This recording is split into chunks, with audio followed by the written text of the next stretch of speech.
జహీరాబాద్ నియోజకవర్గం నుంచి ఆగం చంద్రశేఖర్ ఇప్పుడు కాంగ్రెస్ పార్టీ నుంచి అభ్యర్థిగా ఎన్నికయ్యారు. సో అభ్యర్థిగా తను ఎలాంటి పథకాలతో ముందుకు వెళ్ళబోతున్నారు, అలాగే కాంగ్రెస్ పార్టీ నుంచి ఎలాంటి పథకాలు ముందుకు వస్తున్నాయి, తాను నియోజకవర్గానికి సంబంధించి ఎలాంటి అభివృద్ధి చేయబోతున్నారు, ఇవన్నీ డీటెయిల్గా తెలుసుకుందాం. నమస్తే సార్. సార్, ఇప్పుడు కాంగ్రెస్ పార్టీ 6 పథకాలు అనౌన్స్ చేసింది.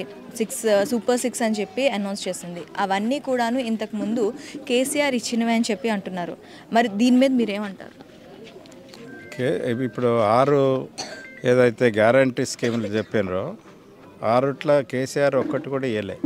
మళ్ళీ ఎందుకు అబద్ధం చెప్తున్నారో కానీ కేసీఆర్ ఏదైతే చెప్పిండో తెలంగాణ ఉద్యమంలో, అదేవిధంగా ముఖ్యమంత్రి అయినప్పుడు నీళ్లు, నిధులు, నియామకాలు, దాని మీదనే 14 సంవత్సరాలు ఉద్యమం నడిపించినాం.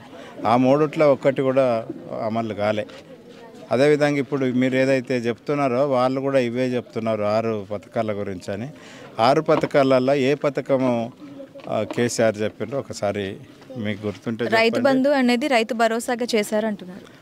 రైతు బంధు ఆయన ఎవరికి ఇచ్చిండు? అసలు భూమి లేని వాళ్ళకి ఇచ్చిండా, లేకపోతే కౌలు రైతులకు ఇచ్చిండా? తర్వాత భూమి ఉన్నోళ్ళకు, కేవలం భూమి ఉన్నోళ్ళకు ఇచ్చిండ్రు. కానీ ఇప్పుడు రైతు కూలీలకు కూడా ఇచ్చినాం. అందుకే దాని పేరు మార్చి రైతులకు అందరికి కూడా ఇవ్వాలన్న ఉద్దేశంతో రైతు ఎవరైతే కలవడానికి, కోయడానికి పోతారో వాళ్ళకు కూడా ఈరోజు రైతు బంధు ఇవ్వడం జరుగుతుంది. ఆయన ఇయ్యలే. ఇంకోటి, రైతు కూలీలకు కూడా మీ ప్రభుత్వంలో ఇస్తామంటున్నారు. 12,000 రూపాయలు ప్రతి సంవత్సరము రైతు కూలీలకు ఇస్తాం. అదేవిధంగా కౌలు రైతులకు కూడా 12,000 రూపాయలు వాళ్ళకు కూడా ప్రతి సంవత్సరం వాళ్ళ అకౌంట్లో కూడా ఇస్తాం. ఓకే, ఇప్పుడు కళ్యాణ లక్ష్మి మా పథకమే మీరు కాపీ కొట్టారని చెప్పంటున్నారు. దాని గురించి ఏమంటారు? కళ్యాణ లక్ష్మి అంటే ఆ గతంలో కూడా పెళ్ళిళ్ళ కొరకు సాయం చేసిన పరిస్థితులు ఉన్నాయి. కానీ సరే, ఆయన కళ్యాణ లక్ష్మి అదేవిధంగా షాదీ ముబారక్ పెట్టిన మాట వాస్తవమే. కానీ ఎవరికి వచ్చినాయి అవి? కామన్ మనుషులకు ఎవరికి కూడా రాలే. వాళ్ళ దగ్గర పనిచేసేటోళ్ళకో లేకపోతే ఆ ఎమ్మెల్యే చుట్టాలకో వచ్చినాయి తప్ప ఈ రోజుకు ఒక్కసారి ఆలోచన చేస్తే 1000 అప్లికేషన్స్ కళ్యాణ లక్ష్మి గవర్నమెంట్లో పెండింగ్ ఉన్నాయి. ఎందుకు అందరికి ఇస్తలేరు? ఎవరికైతే వాళ్ళ దగ్గర ఉన్నారో, ఎవరైతే వాళ్ళకు టీఆర్ఎస్ కొన్నారో వాళ్ళకి ఇచ్చారు తప్ప కామన్ మనుషులకు ఎవరికి లేదు. మేము కామన్ మనుషులకు అందరికి కూడా లైన్ బట్టి, ఈవెన్ టీఆర్ఎస్ వాడు పేదోడు ఉంటే కూడా వాళ్ళకు కూడా ఇవన్నీకే మేము డిసైడ్ చేసాం. దాంతోపాటు 1 తులం బంగారం కూడా ఈరోజు దీంట్లో ఇవ్వాలని చెప్పేసి కాంగ్రెస్ నిర్ణయం చేసింది. అయితే గ్యాస్ సిలిండర్ 400 రూపాయలకే అందిస్తామంటున్నారు. ఇది ఎంతవరకు సాధ్యం అవుతుంది? ఇది కాపీ. మా దాన్ని మేము 500 ఇస్తామంటే ఆయన 400 ఇస్తా అని చెప్పేసి కాపీ కొట్టింది. ఇక్కడ డెఫినెట్గా కాంగ్రెస్ స్కీమ్ను కేసీఆర్ కాపీ కొట్టి మీరు 500కి ఇస్తానన్న గ్యాస్ సిలిండర్ ఎంతవరకు సాధ్యం అవుతుందంటారు? ఇప్పుడు 1200, మ్యాక్సిమం 1000 నుంచి 1200 రూపాయల మధ్యలోనే గ్యాస్ సిలిండర్ ఫ్లక్చుయేట్ అవుతూ వస్తుంది. మరి ఇంతకు ముందు కాంగ్రెస్ ప్రభుత్వం ఎందుకు ఇలాంటి పథకాలు తీసుకొని రాలేదు? ఇప్పుడు ఎందుకు? అంటే జనాకర్షణ కోసం మాత్రమే పథకాల? నిజంగా ఈ 400 రూపాయల సిలిండర్ సాధ్యం అవుతుందంటారా? ఇది 400 రూపాయల సిలిండర్ సాధ్యమవుతుందా లేదా అని కేసీఆర్కి అడగాలి. తర్వాత 500 సాధ్యమవుతుందా లేదా అని చెప్పేసి కాంగ్రెస్ వాళ్ళని అడగాలి. సాధ్యం ఎట్లయితుంది అనుకుంటే, దీని పక్కకి కర్ణాటక రాష్ట్రం ఉన్నది.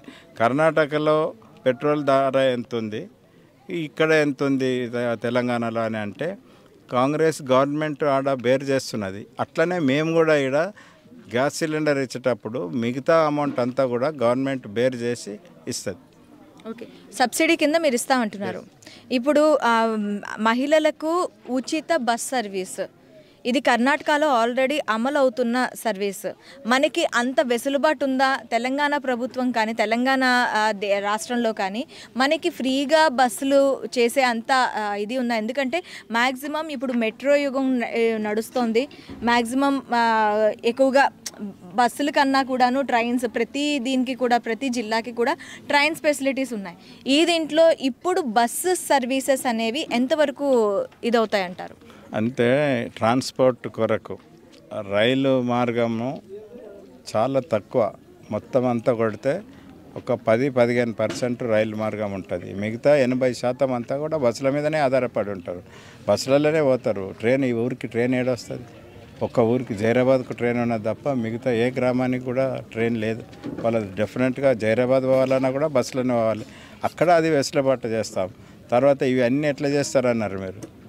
ఈరోజు ప్రియాంక గాంధీ నిన్న వచ్చినప్పుడు చాలా క్లియర్గా ఒక మాట చెప్పింది.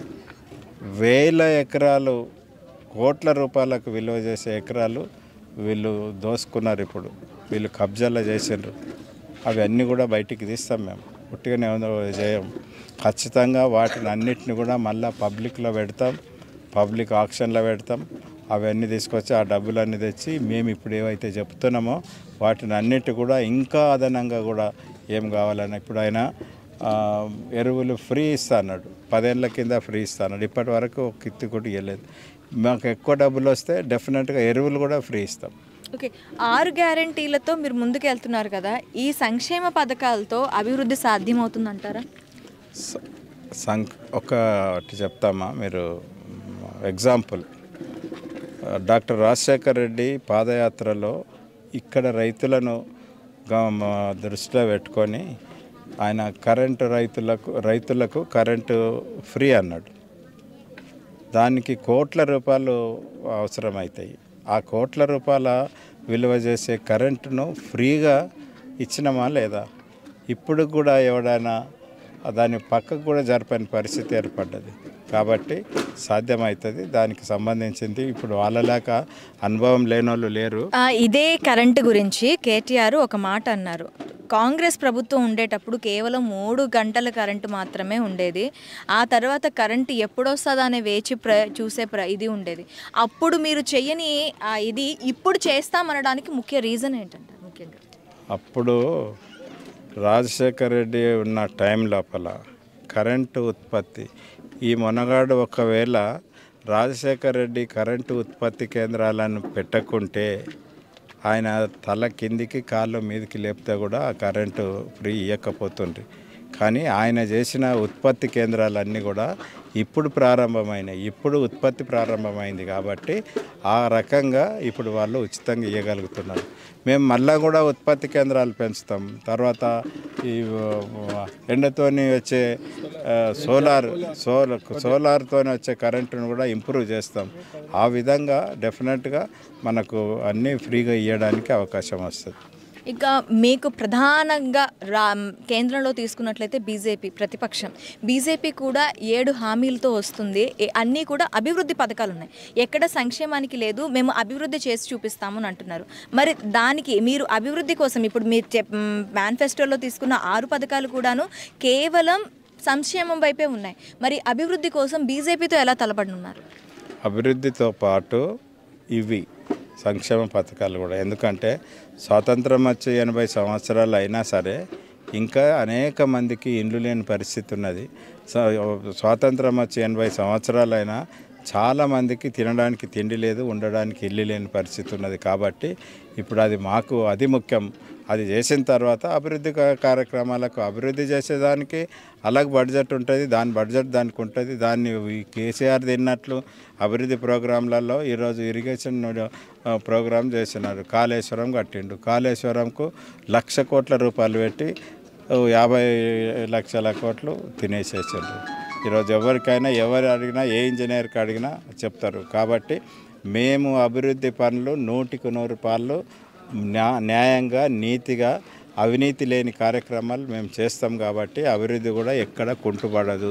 కానీ సంక్షేమ కార్యక్రమాలు కూడా చాలా అవసరం. ఎందుకంటే మేము ఏదో అభివృద్ధి డాంబర్ రోడ్ వేస్తాం. డాంబర్ రోడ్ వేస్తే తిండికి తినలేని పరిస్థితులు ఉన్నాడు వానికి ఆ డాంబర్ రోడ్ ఏం అన్నం పెడుతుందా, లేకపోతే నీళ్ళు ఇస్తుందా, లేకపోతే వానికి పెన్షన్ ఇస్తుందా? కాబట్టి ఇవి కూడా చేస్తాం.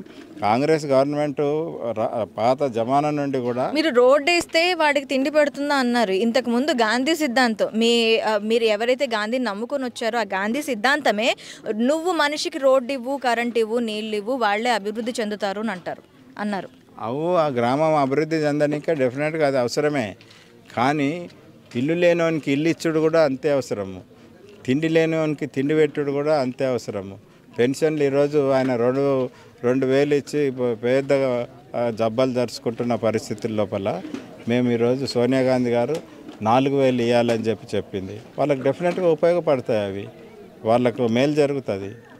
ఇలా ఊరికే డబ్బులు ఇవ్వటం వల్ల వాళ్ళకి ఇది వస్తుందా, అభివృద్ధి అనేది వస్తుందా, లేకపోతే వాళ్ళకి దారి చూపించి ఈ పలానా ఇది చేయటం వల్ల మీకు ఈ పని చేయటం వల్ల వచ్చే దానివల్ల మీకు అభివృద్ధి చెందుతుందా? సంక్షేమం అంటే చేతిలో డబ్బులు పెట్టడం వల్ల వాళ్ళు ఎదుగుతారా, వాళ్ళకి ఏదో పని చూపించడం వల్ల వాళ్ళు ఎదుగుతారా? ఇప్పుడు జైరాబాద్ నియోజకవర్గంలో నిమ్స్ అనే స్కీము ఆమె గీతారెడ్డి గారు తీసుకొచ్చారు. అనేక ఫ్యాక్టరీలు కంపెనీలు వస్తాయి. వాటిలో వీళ్ళకు అందరికి కూడా ఉద్యోగాలు వస్తాయి. లోకల్ పిల్లలకు అందరికి కూడా చదువుకున్న వాళ్ళకు అందరికి కూడా ఉద్యోగాలు వస్తాయి. అది ఆటోమేటిక్గా అభివృద్ధి కింద లెక్కకు వస్తుంది. దానివల్ల వచ్చే ఫండ్స్ అన్నీ కూడా రోడ్లు వేసుకుంటాం, బస్సులు వేసుకుంటాం, సౌకర్యాలు కలిగిపించుకుంటాం. కాబట్టి దానికే బై ఇది కూడా వీళ్ళకందరినీ కాపాడుకునే బాధ్యత కూడా కాంగ్రెస్ పార్టీ మీద ఉంది. అంటే నిమ్స్లో స్థానికులకి ఎంతవరకు వచ్చే అవకాశాలు ఉంటాయంటారు? స్థానికులకు 80% ఉద్యోగాలు స్థానికులకే రావాలి. ఇప్పుడు హరీష్ రావు అసంటి వాళ్ళు స్థానికులకు ఉద్యోగాలు రానియకుండా వాళ్ళు ఇంకా బయట వాళ్ళకో సిద్దిపేట వాళ్ళకో వేరే రాష్ట్రాలకో రికమెండ్ చేసి ఉద్యోగాలు ఇప్పిస్తున్నారు. నేను ఎమ్మెల్యే అయిన తర్వాత 100% 80% ఉద్యోగాలు ఇక్కడ లోకల్ పిల్లలకు ఖచ్చితంగా నేను చేస్తానని వాగ్దానం చేసిన నేను అది తీసుకొస్తా. అదేవిధంగా ఈ ప్రాంతం రైతులకు నిజాం షుగర్ ఫ్యాక్టరీ వేయించినారు. అప్పుడు బాగారెడ్డి గారు లాంటి పెద్దలు ఆ నిజాం షుగర్ ఫ్యాక్టరీని ఇప్పుడు కండలుగా కోసేసి అమ్మేసేస్తున్నారు. నేను అది కూడా చెప్తున్నా, ప్రామిస్ చేస్తున్నా ఏంటంటే ఖచ్చితంగా నిజాం షుగర్ ఫ్యాక్టరీ ఏదైతే ఉన్నదో అది స్టీల్ పాత సామానానికి అమ్మే ప్రోగ్రాం పెట్టిండ్రు. కాబట్టి అది చేయకుండా షుగర్ ఫ్యాక్టరీ రన్ అయ్యేటట్లు చూస్తా. అక్కడ ఏదైతే బాకీలు ఉన్నారో రైతులకు ఇంకా డబ్బులు ఇవ్వాల్సిన అవసరం ఉన్నది. 9 కోట్ల డబ్బులు ఇవ్వాలి.